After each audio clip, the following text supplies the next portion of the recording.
share ko lang to sa inyo mga boss kung paano ako gumamit ng fish finder. Karamihan sa amin alam na to gawin, pero may mga iilan pa rin na hindi pa nakakaalam.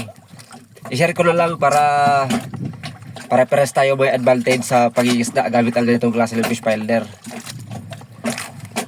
Yung hindi pa nakakaalam kasi, ang gamit nila eto lang, tradisyonal. Yan, panghanap lang niya ng bahura mga boss. Nadidetect na yung bahura sa ilalim. Pero sa akin, ang ginagamit ko eto,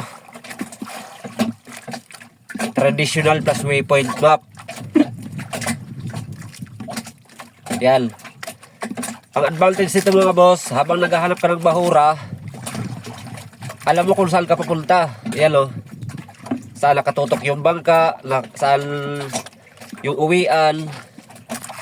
Yan. Kung mapapansin nyo mga boss, ang dami mga nakasave na number o. Yan o. Mga bahura yan. Yan. Sinave ko na yan para kahit anong oras ko yan pupuntahan, mapupuntan ko kaagad, hindi na ako mahirapan maghanap. Yan o. Isa-zoom in ko lang. Yan. Zoom out.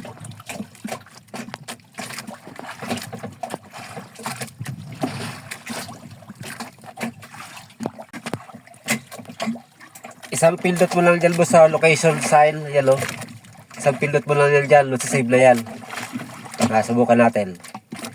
Yan. Yan yung lalabas. Yung coordinates niya. Yan o. Oh, yan. Nag-iwan na siya ng ano, ng number. Ibig sabihin, na-save na. Yan. Hindi yan mawawala dyan, boss. Na-save na yan. Sa bawat bahura na nahuhulihan ko lang maraming isda, sinisave ko yan. Kaya kung mapapansin nyo, daming nakasave. Yan o. Saka hindi lang bahura boss ang sinisave ko, pati yung uwian ko sinisave ko yan. Para kahit hindi ko makita yung uwian, muulan, malakas ang dagat, kahit gabi, makakauwi. Yun lang mga boss. Sana nakatulong tong video na to sa inyo. Sa may mga ganitong klase yung fish finder. Yung iba kasi ito lang gamit nila oh, traditional. Yan. Panghanap lang yan ng bahura. Oh. Hindi mo malalaman kung nasaan ka banda, lalo pag gabi. Gusto mong umuwi. Tapos hindi mo alam yung uwian mo, hindi mo nakikita. Sa akin mga boss, 100% makakauwi yan mga boss oh. Oh. Accurate yan mga boss.